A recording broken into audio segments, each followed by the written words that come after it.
to Chit Chat at the French Yard. I'm Melissa. This is Daily. We are so glad that you're with us today. This month, the month of March, we are talking about Proverbs 27:9, which is the sweetness of a friend is better than self-counsel. So both Daily and myself have posted this week. It's kind of a mixture of a blog and a devotional, but it's just kind of unpacking. Is that what you'd say, Daily? Kind of unpacking this week's the theme. I want to do that for a month. And so we're going to dive into conversations about what our blog post said. And if you haven't read those, we'll put the link in the comment section and you can jump on and kind of dive into what our words were for this week. So Daily, you talked about the word sweet and how that was not something that you normally are gravitating towards, which for me, I love the word sweet. So I loved hearing your spin on the word sweet. So tell us about that. Well, because I've had people, like when people say, oh, Daily, that was so sweet, or you're so sweet, my first reaction is, you can call me many things, but sweet is never one of them, because I just don't consider myself what we typically today think of as sweet. Mm-hmm. I mean, we think of like flowers and like, fields of butterflies and like cutesy. Girly, and, yes, Southern girliness. Yeah. That is not me. And I just have never really been that way. So I kind of it makes me wince. It really does. Like, I'm like, oh, don't call me that. Because I don't want people to think that about me. I'm not that. Because sometimes then when I come out with something that is very true, but hard to say. Right. I don't want them to get the wrong idea, because I know that that's really more my personality. I love the list that you gave, though, because I felt like the list of the things of a good friend, understanding, discerning, somebody who is seeking truth. There was a couple other ones in there, but that list you gave, if that's the definition of sweet, the counsel we're receiving from a friend, if that's what it is, that's what I want. And that's also what I want to be. And so I think that taking that new definition of sweet, like somebody who is intentionally pulling truth to give truth, and somebody who is using those, because it's a lot hard, it's a lot firmer, like of a foundation or of a word, when you put it through that filter of discernment, truth telling, honest, seeking truth, then there's no room for flowers and like girliness in that. Right. And it really does, especially in our culture where we can call anything love or cute or fun, like we lose the meaning. And so really kind of grasping, and it's part of the reason why I really do love Greek and Hebrew, studying them, is because the word, it's one word and then you end up, it's really a whole paragraph. They're really more of an essence. They capture this essence. And that, I think, is the downfall of our American language and our culture, the way we use words. Yes. So it's really more a realigning of, okay, well then what is sweet? Mm-hmm. What is sweet then? Is it sugary? And it's not in this verse. It's not. No, it's not. And I love the description you give, because I do think it's true. And I know I personally love sweets. Like I could eat chocolate and candy with the best of 10-year-olds. Like I really love them. And so it's true. I love the analogy though of like an apple or strawberries, things that were created by God to be sweet, and they've lost their sweetness. And so I think of all of us have experienced a friendship that is quote unquote sugary sweet, and it's so shallow, right? Like we've experienced the friendship of, you're so sweet, I love hanging out with you, or just even the willingness to tell you whatever you need to hear. I'm sad or I feel not good enough, and they're like, oh, you're great, but I think you're special.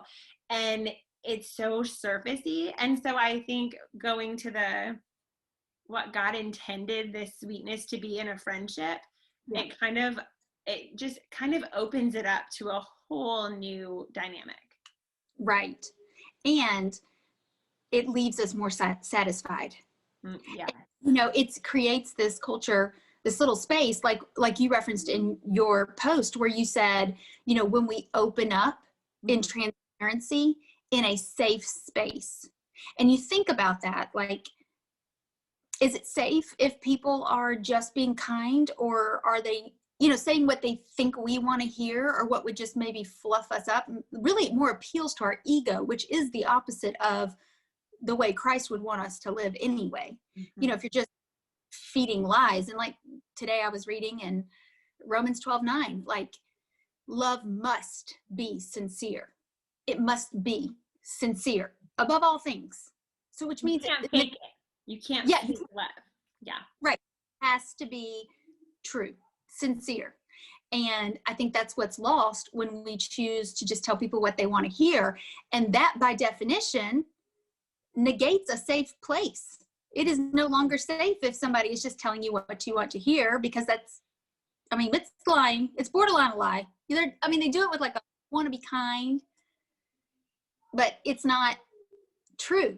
And so if love must be true, if it must be sincere, then you just negated safe space. And so, which is one of the things I was going to ask you, was describe safe space. Like when you said a safe place, what, and the transparency that what does that look like? It's I think I know what it's not, right? Like, to define what it is, it's almost like it's so much easier to say, well, it's not that. And I think it takes a good amount of effort on both the giver and the receiver to decide if a space is going to be safe. Can somebody handle who I truly am, which is the really good things I do and the qualities that I have, and the really ugly crap? Can they handle both sides of that and love me still? Doesn't mean that they agree with me, but that can they see me and say, I want what's best for you. I want to see you thrive. And so it's not an everyday friendship. It's called into something, and there almost needs to be a conversation, which I think happens so rarely in our culture, of do we want to embark on a friendship that is going to push us to be more Christ-like, to push us to be vulnerable, to push us, are you going to be a safe place for me? Because sometimes I'm like the queen of word vomit. I'm the queen of like, here's all of my stuff. And so I think sometimes I do that and people don't know what to do with it, because they're like, I didn't sign up for this with you, right? And so I think to really have a safe place, you have to know that the giver and the receiver, and I think that's what's worked well for us, was it's been this journey of, there's nothing you can tell me that won't change that I love you, that I want to see God's best for you, that I want to. And so there's something that you said, I don't know if we can pull it out because it was so long ago, of like, I can't remember the phrase now, but of something of, no matter what is said, I still want the best for you. Like, there's nothing that's going to change that. And so it kind of, or choosing trust, right? I'm choosing trust because I know that Daly's for me in this friendship. So when she says something that's sweet, hard truth, I know she's seeking Christ in it and portraying that to me. And so I can trust that what she's saying is coming from a pure heart. Sometimes that hurts, but I know this space is safe, that she has proven herself over time to care about who I am. But I think that is a major hole in most Christian, in most women in general. I wouldn't even say Christian women. Women aren't signing up for accountability. They aren't signing up for vulnerability. They don't feel like they're in a safe place. They don't feel like I'm at a place where people will love me no matter what I tell them. But we don't actively talk about, what does it look like on the responsibility side, you know, because you do have, you know, to be a friend like that, because it is a commitment even to your own self, of saying, I'm going to lay down jealousy. Like, I'm not going to do it. I'm going to lay down the need to make myself look better, right? Because I want this person. You have to kill ego even to, and that's a part of the responsibility of the friendship. And I think those are some hard things. Yes. Right. Right. Period. Yes. I think the exciting thing about kind of starting our entire virtual front chart and inviting people in is that we get to talk about, like, to start to pull back the layers of friendship and community before we even walk into the hard conversations of pride, of jealousy, of things that kind of cut us or they feel cutting because they're our own struggle with sin. Before we even do that, to get to a place where we're evaluating this idea of community and friendship. And one, it exposes where it's lacking. Two, it may expose where there's opportunity. Like, I might have somebody in there that wants to be that kind of friend to me. So how do I get there with them? How do we create this safe space to speak truth to each other? I think it's just a good foundation to, like, it's such a simple verse. The sweetness of a friend is better than self-counsel. And there's so much in there. Right. I was thinking you could talk about this forever. Yes. Yes. Between the two, the components of friendship and self. I mean, the damage we do on our own when we choose to live outside of community, and when we choose to not be vulnerable, and when we choose to be our own God of our mind to make decisions. Yeah, there's just a lot of complexity with it. And I think both of us come to that point in different ways because our personalities are so different. Yeah. Like, you're so extroverted. Right. So you're community a lot. Right. And I'm so introverted that I'm not going to seek out community. Like, the delusional thought in my head is, I am better by myself. Mm-hmm. Like, I mean, really that is. And I get having to juggle that, but I think that is a thought that on my own, I could really hold as that I'm better on my own and I don't need anybody. Mm-hmm. And you come at it from a different standpoint of, I mean, like, how self-editing, right? Like, it's more for me, like, I don't need all of my friends to be as intentional, safe place. I need a very few that need to know me and love me all the time. And LD, is my husband, is very good about kind of pulling me back of, like, what is your expectation of that friendship?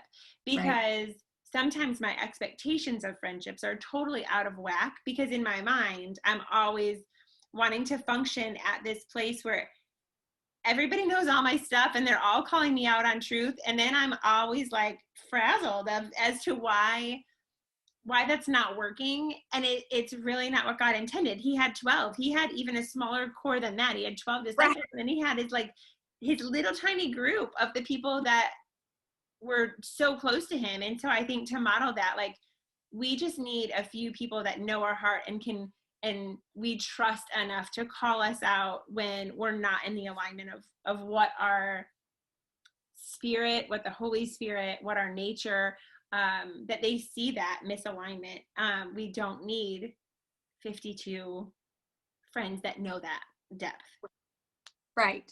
And being able to really navigate that, like, back to your safe space thing, is that being able to discern when the space is filled with love that is sincere, when it is filled with understanding, when it's filled with discernment. And I think that takes time. I think it takes some experience. And I also think it takes being willing to give it time to see if it gets. And I think sometimes we just throw the towel in because we're too busy to even think that we've got the time to give towards something like this. But I think it's beneficial. I think it's worth it. I think it's worth whatever the work is. I think it's worth it. Yeah. Thank you so much for joining us and for being with us and just listening to us chit chat about these things that are so important and near and dear to our hearts. And we do want this to be something that y'all are actively involved in. And so we would love to hear from you. If nothing else, introduce yourself, say hello. We'd love to get to know your names and faces along with that. If you have a good group of friends, even if it's one, if it's three, tag them, tell them thank you. Say thank you for being this kind of friend for me, because this is what I want to go for. And thank you for letting me be this friend to you. Because I think that goes a long way. I really do. We're just so grateful that you're here. Thank you for your time. Thank you for being here. And we'll look forward to seeing you next time when we continue to chit chat about these things. Thanks so much. Bye.